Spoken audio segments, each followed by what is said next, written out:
讲到等候神，既然神是无所不在，什么时候当我们退到心里面去找那在你里面的神的时候，你就能够支取神的同在，支取神的甘甜，更支取神的丰富。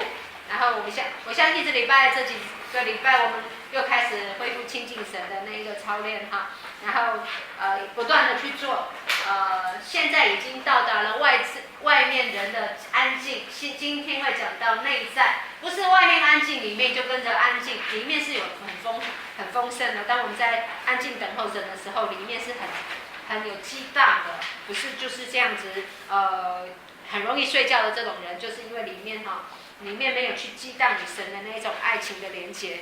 好，我们今天就要讲到这个哈，如以上所述，这里来。如以上所述，所谓安静等候神，就是来到神面前，与神独处，与神交通。这并不是说我们什么都不做，也不读经，也不祷告，也不唱诗。若是这样，安静等候神，岂不变成律法、僵硬化和机械化了吗？好，上礼拜我们讲到来到主的面前，你的话要少。但是你知道安静等候神其实有很多的方式哈。安静等候神不仅只是外在的安静，还有一种亲近神、浸泡在神的同在里面，还有一种是可以播放诗歌的哈。但是我通常在比较没有办法安静，甚至如果安静一段时间的时候，我会采取另外的方式，把诗歌放下来，然后静静的去听，甚至有时候是不讲话，让诗歌在里面播放，就是里面有诗歌在唱，但是我嘴巴不唱。其实安静等候神没有我们想的，就是一定都是那安静坐在那里。好，安静坐在那里是让我们有一个预备能够亲近神。然后当你放下外在的时候，你开始有很多的方式都是能够安静等候神的，比如说默想，比如说在那边经文的或者是你也可以跟神问这一段经文，包括我们讲道者，包括我们分享者哈，很多时候别人可以分享这一段他的得着，是因为内在的功夫，就是他常常在神的面前，然后安静等候神了之后，然后你可以在心里面去问神说这一句话的意思。那慢慢的在那一句话里面，神会不断的去启示，你会跟别人得着那不一样，因为神亲自的教导你。你记得保罗曾经在加拉太书里面说，他不是从人学来的，也不是从书学来的，也不是从人教的，他神的真理是谁教他的？神他自己。所以很多神兴起的仆人，他为什么能够这么多的了解神的话，甚至启示比一般的人多？很多人是有学的来，这是人教来的，但是保罗自己都说他不是人教的，加玛列有没有教他？有，加玛列教他很多律法、很多诫命，甚至神的话语。但是他自己唯有在神面前的启示跟真理，那才是真的。所以他说他不是从人学的，也不是从书本教的，而是由神自己学的。所以那个学在哪里？在安静等候神的时候，神的教导。所以有些时候我们在神的面前，当我们问一句话之后，我们就安静；问一句话之后就安静，等他向你说话了。不要你问一句话之后，你就噼里啪啦又继续讲，然后都没有给神时间机会跟你讲话。你要记得。安静等候神，自己的话要少，但是不是完全不说，是少，而让神说话变得更多。好，所以现在我们就避免讲到方法和做法哈。好，就不会怕人就在那边律法形式里面，以为说我们只要外面安静下来，这就是安静等候神了，没那么枯干。好，安静等候神，只是我们人很习惯在那边摸着，然后动着，其实安静等候神是教导我们先放下外面的，然后进到里面来工作，里面有什么工作呢？好，最后一句哈，最后一段，如果只有好，一起来。如果只有外面的安静，而没有里面的动静，只有外面的静态，而没有里面的动态，那不是安静等候神，那是模仿，是形式，是木头人，只是虚有其表。好，所以到现在我知道，现在你们大致上走在这个阶段哈，很多人就只是安静在那边安静的像木头人，里面还没有跟神连接上沟通，所以你在安静等候神，你会觉得好无聊，因为你没有去 touch 到神的灵，然后没有去去触摸到这个爱你的神，所以你就会呆呆的站在那里。里面要做什么呢？里面是有工作的，外面安静了，外面静态，但是里面是动态的哦。好，动态的，你什么时候动态最多？被人刺激的时候动态最多，里面静不下来，噼里啪啦想要去报仇，想要去骂人，想要禁不住，想要拿起电话来，想要去骂人，这种感觉，那就是一种很激动的动态。那我们跟神的热情也是这样哦。好，你有没有常常被一种爱满足，然后心里面呢很开心、很喜乐？其实那是一种很满足的啊。我们要讲到里面，好，我们所说的一起来。我们所说的安静等候神，外面可能是沉默、寂静、不动声色，但里面却非常活跃，在灵里与神的交通却是频繁的。这是心灵深处的相交，可以说是心心相印，灵与灵相交，心照不宣，情深意厚，以及圣经所说深渊与深渊响应。这些心灵深处的感受和经历，是需要我们个人亲身去体验的。如果我们继续不断地去操练，以致安静等候神成为我们做基督徒的内在生活，我们便会逐渐有这些灵里的感受和经历，而且会越来越深，越来越丰富，叫我们能更深经历神，更深认识神。好。在我们亲近神的时候，有一件事情我们可以做，比如说我们安静等候神，我们在心里面呼求神的时候，我们可以求神，如果你可以给我一种很热切，甚至很火热的感受到，我清楚的感受到与你同在，这是可以呼求的，这是可以做的。那或者是你可以求神把你给那种爱的同在，那种爱的恩膏也可以在你的里面。那你回去渐渐的哈，越有在默想的人，其实越有那种感动的哈。其实你都是安静的，然后在那里反复思考神的一句话，然后渐渐的，哎，好像有特别不一样的感觉。那这种东西你要去做，没有人可以帮助你。那你越做，你会越有多的经历，你慢慢的越来越多，你会发现神很常跟你说话的，并不是那么不常跟你说话的，啊，是可以很常跟你说话。你跟神的那一种关系。深不深，会不会有没有连结？其实你自己知道，你自己知道有一段时间自己跟神很亲近、很密切，啊，像我们有些时候比较常连结、比较常沟通，在中间比较常沟通，我们会觉得我们跟这个人情感上比较连接。那有一段时间没有去触摸，甚至没有连打招呼都没有，我会觉得这个人跟这个人越来越疏远，那也是一种情况。我们在神的面前有没有常常在安静，然后跟神心灵的交通？其实自己都会有一种时候，我们觉得很康康。很空虚，很空洞。其实那时候你可以清楚知道，其实跟神是有一点距离。但是你凡事来到主的面前，好像什么时候都仰望他，什么时候都仰望他，你会跟神很接近，这是自己很清楚可以感觉得到的。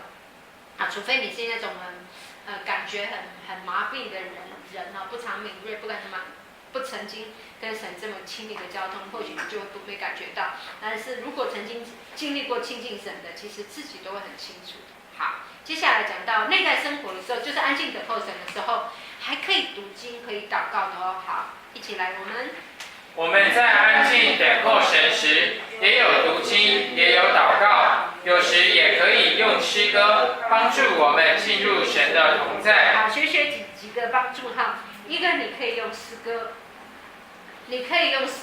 来到主的面前，把诗歌播放下来，但是你不一定要唱哦。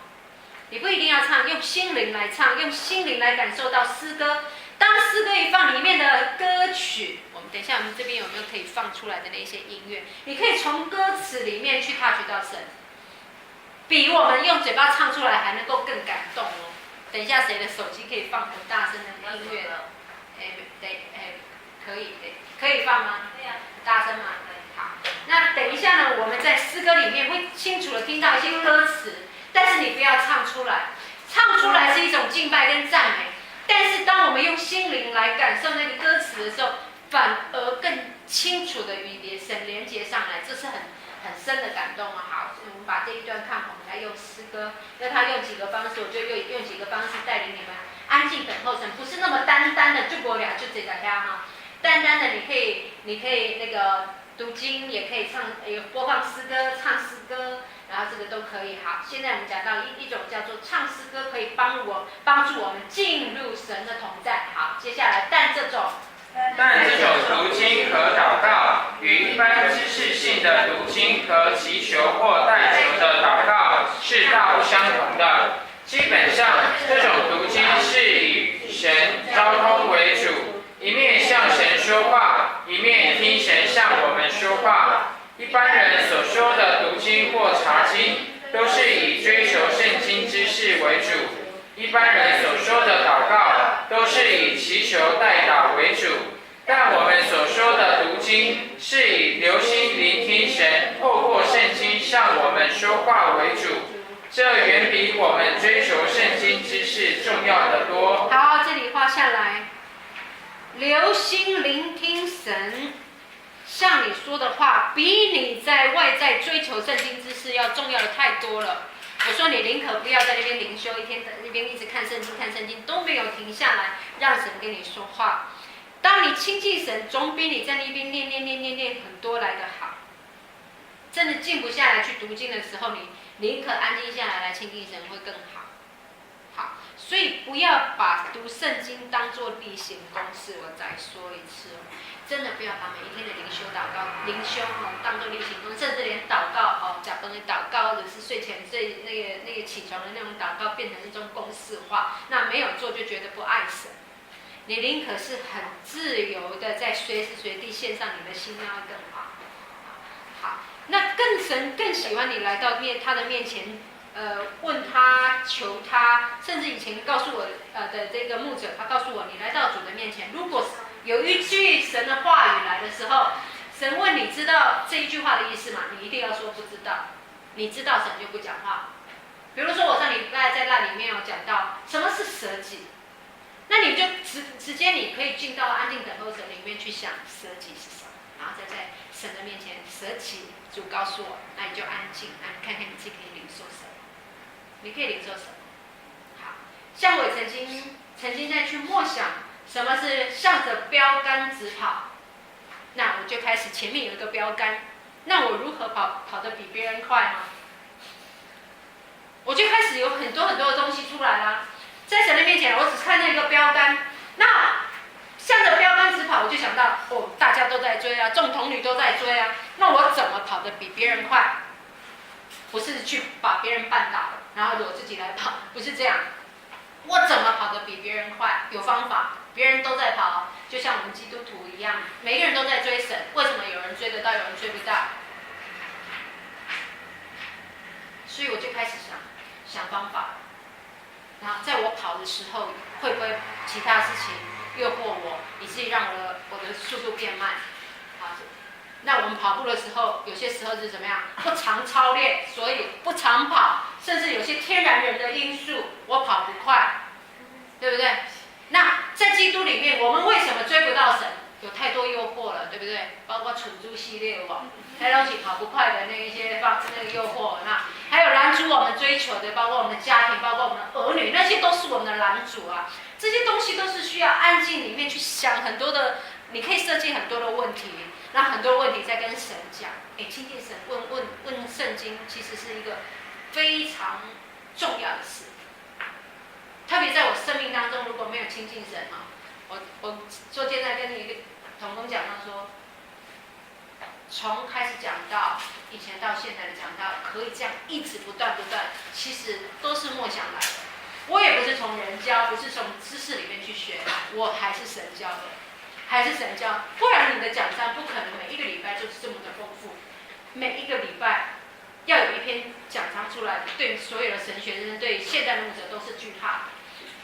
那对我来讲，对于下个礼拜的讲道题目，对我来讲连题目都抓不出来，特别是每一个带领诗歌的人，每个礼拜都叫你带诗歌，光挑歌你就有问题了。先不要讲到串词，刚挑歌你就完蛋了，对不对？我光抓了讲道的题目，就有可能成为我生命当中最大的一种痛苦。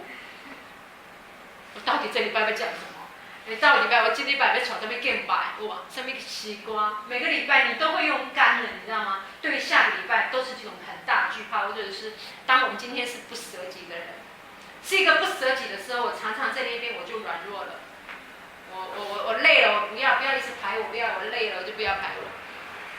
果只有你一个，你还是要啊，那就是真的是舍己了。好，是舍己的。所以明天有讲到什么是舍己，也是现在所说的侍奉神跟侍奉殿。侍奉神跟侍奉殿，很多人喜欢在讲这个。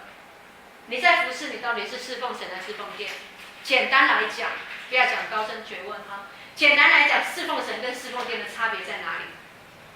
今天我觉得我状况很好，我就来侍奉神；我状况不好，我就不服侍。我今天开心我就服侍，我今天不开心就不服侍。看你的情绪，那就是侍奉殿。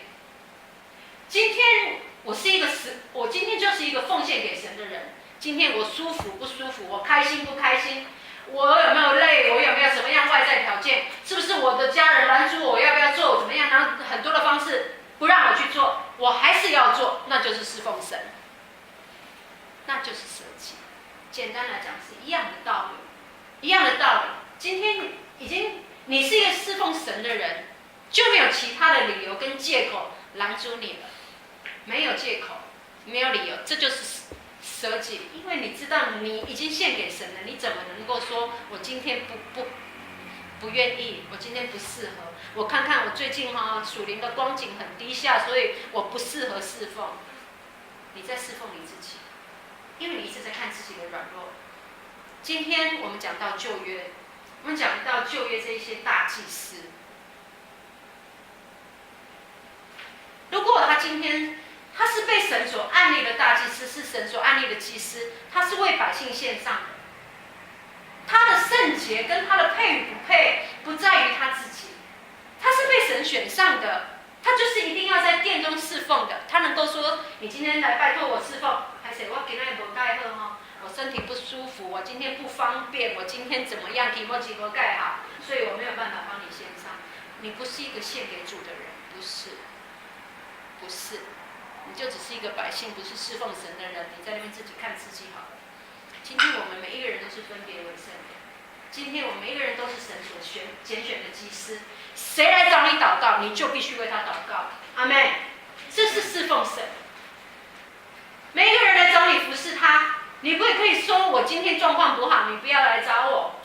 神不是靠着你自己来为人祝福，是神已经透过已经拣选了你这一个人，成为祭司，成为别人的祝福。这就是骄傲不骄傲的情况。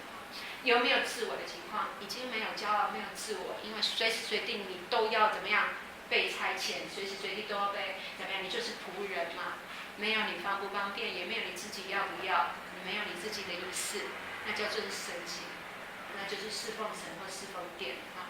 好，所以我们为什么特别在门徒训练跟同工里面要讲这个？不要因为你自己的缘故而不侍奉神，那你我就可以看清楚你现在的生命其实就在侍奉殿。你常常在看你自己适不适合，配不配得，软不软弱，我不适合，我不可以，我就知道其实你的生命还在侍奉殿。你没有为主献上你自己，献上自己成为活祭，就是为神任何时刻的使用。好，没有春夏秋冬，没有什么季节。没有你身体好跟不好，没有你的情绪，没有，你就是属于神的。神随时要你，随时需要你，你都要上来。好，这就是你完全的献上，那才是一个侍奉神。所以今天的导读，我们讲到留心听神。每一个人来到主的面前，你是神的器皿，就是向他说话，他就向你说话。仆人是可以问主人。使用的方式，我怎么去做的方式，这是可以询问的。那主人会非常愿意向我们这些仆人启示，你怎么去做，好，什么样的方向？那接下来下一步是怎么做的？他非常愿意做，而是看看你这个仆人愿不愿意去听而已啊。好，接下来因为神的话，一起来。因为神的话就是灵，就是生命，是叫我们活的，叫我们活得有意义、有价值，活得荣神益人。同样，我们在这里所说的祷告，不是一般人所说的祈求代祷，乃是灵与灵相交，就是我们的灵与神的灵相交，有来有往，心心相印。这种灵里的交通是远超过言语所能描述的，或者说不是人的言语所能表达的。好，这里所说的祷告，不再只是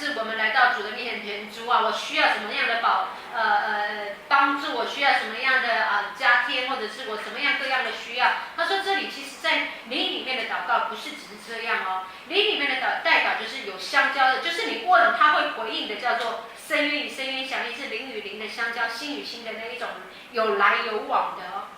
不要只是单纯的你给而没有接受到神哈，是我们的灵与神的灵是有交通的，有来有往，心心相应的哈。这种交通哈，绝对比言语上去形容来表达的还很难去表达，就是一种很满足的。当神跟我们 touch 到的那一种情况的时候，你会觉得好满足，好喜乐。好，所以我们都知道，有的时候人内心的感受和情感不是言语所能表达的，这是与主之间的爱情更是这样哈，很难去表达。说多爱啊，在感受不到出来，你常常会觉得人家爱不爱你，很难去想象嘛，很难去想象。但是相处在一起，能够感受到他爱不爱你，对不对？对不对？所以很多时候很难去讲，很难去讲。所以当你跟神付上全心的时候，你就很容易感受到神跟你的爱情哦。除非你都是有保留的，甚至有很多时候你还是保留你自己所爱的，那不完全跟主分享的哈。你还是掌握着一些不是能够那么多的敞开跟顺服的时候，你跟神之间的那种感情就比较没有办法去互通啊，就会有一些拦阻。好，最后把两段看完。所以我们安静等候神，乃是一种有内容、有深度的祷告，是我们向神倾心吐意的祷告，是神向我们显现、向我们说话的祷告，也是神向我们有所启示、有所教导的祷告。我们常在这样有声无声，多半是无声的祷告中，重新得力，得着智慧，使我们更能够靠主喜乐，靠主得胜。这是追求灵命晋升的基督徒不可不学的更深的祷告功课。如果学会了这种祷告生活，就是安静等候神的内在生活。无论你在什么恶劣环境中，无论你遭遇什么试探或攻击，你都能靠主站立得住，靠主喜乐，你就能经历像保罗所说的，我无论在什么情况都可以知足，随事随在，我都得了秘诀，我靠着那加给我力量的，凡事都能做。好，所以我们能够在各样的环境当中能够得胜，其实就是靠这种内在生活。常常在主的面前，就是能够在他面前去享受他，在他面前能够去遇见他。即使遇到更多的患难，其实不太能够去动摇。甚至有些时候，我们说在不能够安静的当中去学习安静虽然会觉得在那个痛苦，在那个阶段里面，只要有人告诉你安静，你就快要两光了。因为你如果是我在那个环境里面没有办法安静，最痛苦学习的就是安静。但是只有安静能够帮助你而已，不然能够怎样？所以保罗讲到这一件事情，我觉得他已经得胜了，就是他随事随在都得了秘诀，是在高处他有办法逼迫，甚至在美好的时候他都有秘诀可以对付所有生活环境。这一个人在环境当中早已得胜，他难道那么有智慧？他难道那么有方法？其实是怎么样？他看见各样的东西，对他来讲都是淡淡如盐，淡淡如盐。你怎样对我来讲不太影响我？那你欺负我或者是压迫我，对我来讲没什么。其实他的秘诀在这里，不要对他太厉害其实是因为他看淡了所有的事情，因为他看万事如同粪土嘛。你再怎么凶，你再怎么判，你再怎么逞凶之欲，这种对他来讲，他只是把你看淡而已。把你看淡，你也是人嘛欺负你的那些人也是人嘛对有什么好跟他计较？当我重视你的时候，你对我讲的话我很重要；当我不重视你的时候，你在讲什么话对我来讲都不太重要了，是不是？对所以为什么别人的一句话或者是环境当中任何的事情能够打倒你？没有。其实保罗的秘诀在这里，他看淡所有的事情，所以他才会讲到说万事如同粪土。我们才说对我们会有威胁力，对我们会带来痛苦跟伤害的，都是我们很重视的那一些人。当我重视你的时候，你所说的话对我真的是会伤害，真的对我会带来一种很大的激励。但是当我不把你当一回事的时候，你说什么都对我来讲都没有用。这就是秘诀，这就是秘诀，没什么所以你要怎么说都随便你好，因为我已把你这个人看清楚了，就是神所说的，在这世上你是罪人，我也是罪人，没有什么太多好计较，我也会，你也会，啊，对这种事情就让它过去，很容易在世上得着秘诀，随事随在，我都得了秘诀，靠着那加给我力量的，凡事都能做。好，我来学习，用音乐有哪些歌？新的，有没有新的东西呢？新的，再来一次。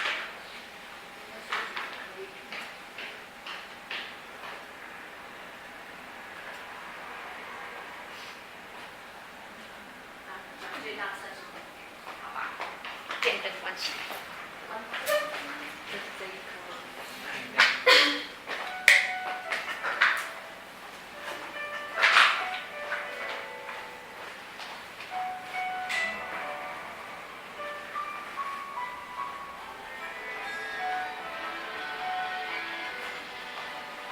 好，就安静在主的面前，听这一首诗歌。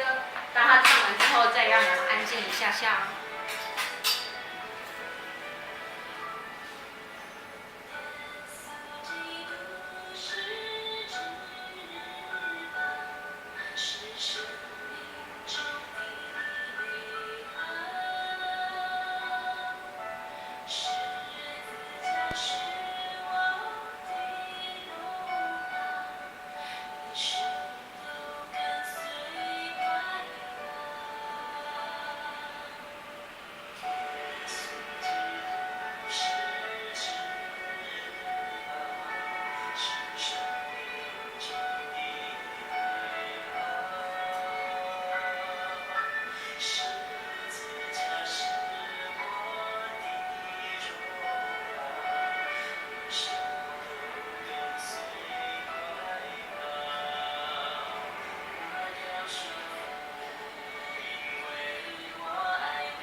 去激荡这个顺服。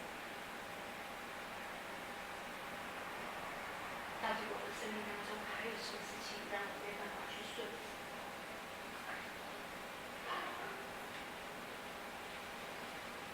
神说顺服，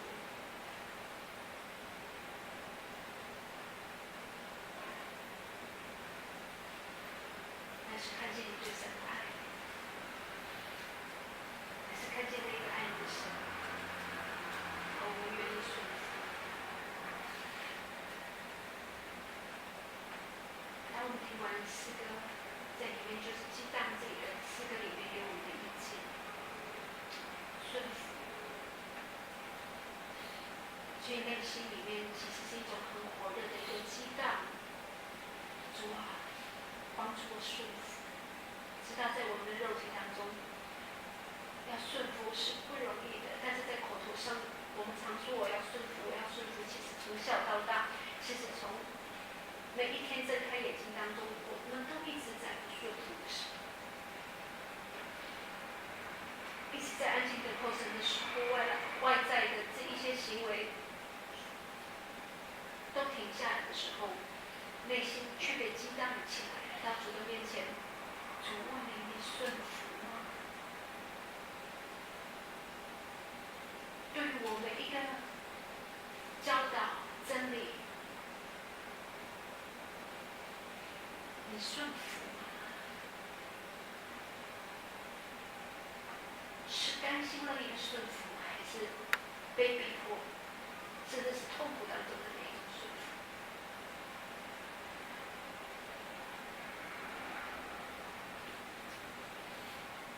帮助我们看万事如同尘土，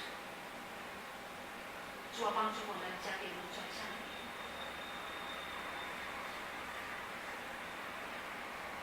主啊，有太多太多世上的那一些话语、言语，甚至人的看法，甚至我们自己的私欲，导致我们这一个人内在的那个骄傲跟自我，一定要逞着口舌之快，一定要在外在的面子、自尊里面得胜。因此，我不容易柔和，我不容易谦卑。主啊，何等的不容易温柔！我没办法让我的配偶得胜，我没有办法让他欺负，我没有办法让弟兄姊妹当中在言语当中看清我，我没有办法去接受，因此我没有办法做合乎的工作。主啊，我要顺服。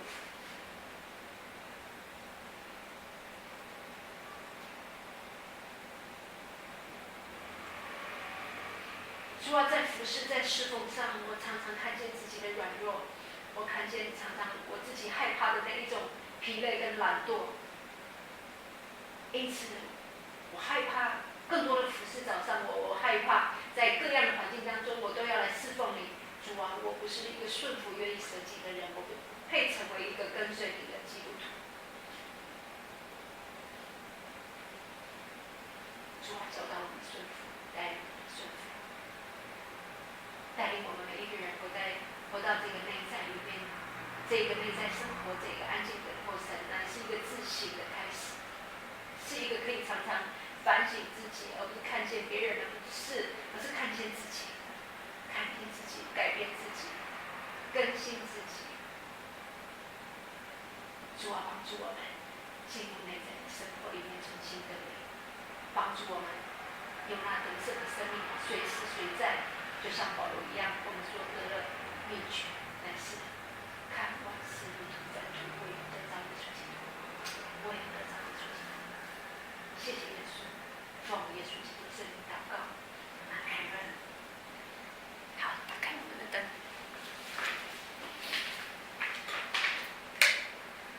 就是这样，这样的诗歌有没有比较容易亲近神？有没有更多的激荡？比你安静在那边做，如果你觉得不容易，很容易飘，你可以选择这样子，然后去反复思考，让诗歌调出来哪一些歌词，然后去思考调出来哪一些歌词，然后去思考，去反省。就像刚才那个诗歌有一个重点，然后去思考然后让自己去改变，然后在诗歌里面更新的时候，有神的同在的东西里面开始反省自己的问题，回去试试看，然后在下次我们再来导读。我如果忘记的话，再导读一节经文，然后在经文里面，像我刚才就是抓出顺服的这2个字来思考、来默想，然后来祷告，来跟神亲近。如果不是我说出来，你们就自己这样子去想去做，因为我刚才后来说出来，其实如果不说出来，在我里面就是这样子的激荡去跟神说话，那你们就是自己也是这样子去反应。就刚才我们所说的，其实在我们里面其实是很活跃的，因为很多的悔改，很多的痛苦，很多的看见自己那种很污秽、很做不到的事情，其实在里面是很激荡的，是一种痛悔在主的面前的那种忧伤。其实安静等候神绝对不是，除非真的是很累、不想去动啊，不想去思考，那就睡着了。其实如果可以的话，其实在里面是这样子的激荡，甚至很容易去释放，哭的哭，然后受不了的受不了，其实很多哈。那通常是因为你们没有去把握住里面那个秘诀，所以睡着了哈。好，那这你们回去再试试看，用诗歌也是一种安静等候神的方式。那下一次再教你们怎么去导读经文，或者是去思考神默想神的话。好，来看看。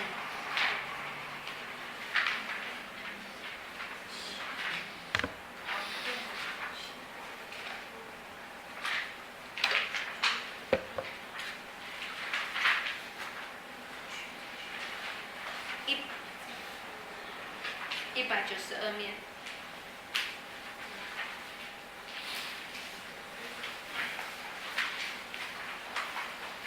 如何得着神的荣耀？我想，神的荣耀是我们每一个人都想得着的哈。那如何得着这一个荣耀？你愿不愿意得着神的荣耀？愿意哈。那我们来看看如何在神面前得荣耀。就像耶稣说：“我常常做父神所喜欢的事。”我常常做神所喜悦的事，那你就可以得着荣耀。什么是神所喜悦的事？好，一起来。如果我们要得着神的荣耀，就需要在每天的生活中，在各样不容易的环境里依靠神、顺服神，与他一同受苦，并将神的话语和应许存在心里，反复思想。到这里，因为很多时候我们觉得要得着神的荣耀，就是为神做那美善的事，又大又难的事，然后很荣耀的事。结果不是，神给我们的荣耀要来得的，其实就是在每天的生活当中与他一同怎么样受苦。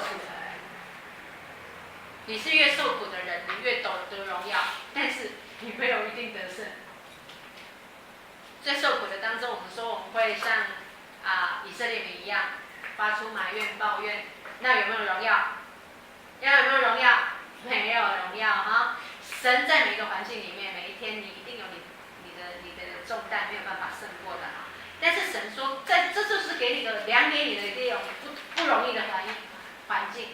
那不容易的环境，在这个不容易的环境里面，你去依靠他，去顺服他，然后怎么样跟他一同受苦。原来受苦的时候，不是我自己一个人受苦，有神跟着我。好，人家说背十字架，其实神已经为我们背了那个大半部分，我们只是背那小部分而已，只是跟他一起同工。在中间有一个孩子问我说：“你会不会累啊？你会不会累？”我说：“因为他刚洗礼嘛，他有很多的问题，那他自己也渴望成为神的仆人，所以他就很爱问。问我一个已经实际进入神的仆人的这种行列里面，他问我说：你会不会累啊？”其实说累不累，你若以属世的环境，我真的是累又忙，有很多的事情，又要教会的事，又有家庭的事，又有工作上的事，很多事。但是他问我累不累，我说为着所爱的人付上，一点都不累，而且甘心乐意，甘心乐意。然后为着我所爱的神，即使再忙再累，还在默想他的话，再忙再累，还在思考。到底这句话我可以有什么样的给弟兄姊妹的帮助？那每一种活着的，不是为家人，就是为教会的弟兄姊妹。什么事情其实对自己的帮助好像没有那么明见。好，为别人祷告，我得到什么吗？没有。为教会弟兄姊妹预备奖章，赚了什么吗？我跟你赚的差不多一样，好，一样多，没有赚到什么。但是他问我累不累？其实，当越侍奉神，然后看一直以感恩的心，你是一个什么样的人？神为什么拣选你啊？你是一个什么样的人？为什么在众人当中他特别的恩待你？有很多的人哦，难道是你配得？甚至你特别有智慧，你特别的能干，所以神才拣选你？不是，是因为就是因为感恩，他拣选了你。他拣选了你，这是一个很大的感恩，也很大的感动。然后面对很多人曾经的讲话语当中的疑问啊，或者是言语上的伤害，值得。以前就有人说，常常被人家嫉妒好不好？我说总比我做一个嫉妒人家的还来得好。因为在众人当中，我就是特别突出，不管是外形或内在。在一群人当中。神特别的拣选这个器皿，然后在各样的环境当中，一个被好像就停顿在那里，一个人就一直特别的突出，在平信徒那里一直突出，谁不嫉妒你啊？如果今天你选别人，我也会嫉妒，我告诉你。每一个人都在属灵的过程当中，甚至在教会里面都比我还要久还要深，但是这个后来居上的人，真的会在面对众人的嫉妒，甚至在言语当中的那种羞辱跟伤害。特别是现在攻击我的特别多，这个没有人读神学院，那根基会不会歪了？是这样，可以，我知道啊，所有人讲的话，其实我都清楚，我都知道。从以前到现在，我把行恨恨，我把行啊，过来我紧嘿，我把行啊，迄我拢想过啊哈，都已经讲过，这个都受够了。那为什么我可以因为神而忍受这一些话语呢？为什么？不知道啊。就为了这一个愛你的人啊！这些话有什么用？你们被讲的话没有比我多，因为树大就怎么招风啊！你要讨厌那个风吗？你干脆羡慕神给你的树大，因为强健，对不对？谢谢耶稣建造我这个勇敢的个性、刚强的个性，有没有？在我不愿意、最不想做大的时候，给我做到这么大，没有办法再大了。不想做那么大也不行，对不对？所以其实侍奉神，当我以感恩的心回去看，所有一切都值得，都值得。以后有没有奖赏？有奖赏，是不是为了奖赏而来？不是，是因为爱神而来，就因为想要让我的神，让每一个人都认识，而且每一个人都得到神，是让我的神满足。神的喜乐是我们的力量。你所做的事，你知道神会喜乐。会有一种力量，对不对？我会拼命。为什么你会那么爱做见证，爱那么带人信耶稣？因为你知道一个人的灵魂得救，我的神会多开心。我说耶稣在地狱里面都看见那一些人，都为那些人流泪。如果在世上我们能够把人从地狱里面抢救出来，耶稣很开心。我要常做他开心的事。所以耶稣所说的，他说他常做父神所喜欢的事，所喜悦的事。我们在世上也是这样子，因着那爱你的神做他所喜悦的事，因着神的缘故而让你自己得着荣耀，是因为你在每一天当中都为着他受苦，为着他受苦，而且在受苦里面怎么样得胜？还有一种是神也喜悦你的，就是将神的话语怎么样常常存在心里，反复的思想，反复的思想。玛利亚直到死的那一刻，她还记得在起初。加那一个天使长叫做什么？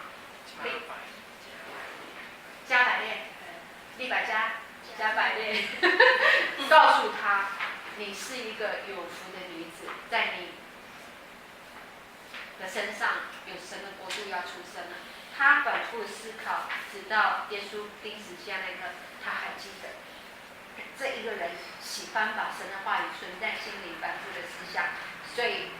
这一个人就成为顺服神的人，得到神荣耀的神。最后，他也因着他的儿子，也得到了这一个荣耀。好，第一，存记神的话，并反复的思想。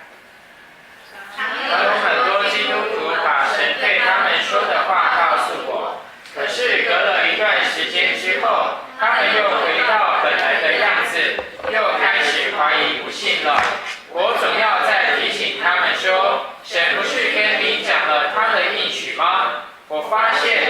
个牧师都还能记住神跟每个信徒讲的话，但他们自己却常常忘掉了。好，其实很多时候你回想以前所说的话，神让你每一次经历，你在很有信心的时候所讲的话，现在是不是常常也都忘记了？你有没有常常去思考神，甚至你领受了一句话，甚至领受一个诗歌，你常常很快就忘记了？那神教导我们要存记神的话，每一句话都是神给我们最宝贵，而且天然的对我们，单纯的针对我们这一个人，给我们的力量，给我们喜乐，给我们那一种继续走下去的那一个盼望。好，接下来这就是以色列人的光景。等不多时，他们就忘了他的作为，不仰望他的指教。这样的人就称为迷糊的百姓。他们常常学习，却终究不能明白。我们可以一直听到，一直祷告，一直求神在跟我们说话，但是却一再忘记神的应许。神已经说了，不想再说了，跟你说了也没用。等不多时，你又忘了，不跟你说也罢。神只跟有耳可听的人说话。好，所以只要有一次教训，就要常常记得。有一次教训，其实在当中是神向你说话的每一次经历，那每一次经历你都要记得，别让神怎么样，那个环境一直临到你，一直临到你，跟你说了很多次，你仍然没有办法领受，甚至曾经让你学习过，你马上又忘记了。那好，就是有耳可听的就应当听。好，再来每次我们从神那里领受了话语，却很快丢到后面，然后我们继续说：主啊，求你再跟我说话。其实，如果神跟我们讲一句话，我们就把这句话深印在里面，我们就有福了。耶稣的母亲玛利亚就是这样，在路加福音中记载，神借着天使告诉玛利亚，至高者的能力必应庇你，你所生的必称为至高者的儿子。玛利亚实在不明白，这怎么可能呢？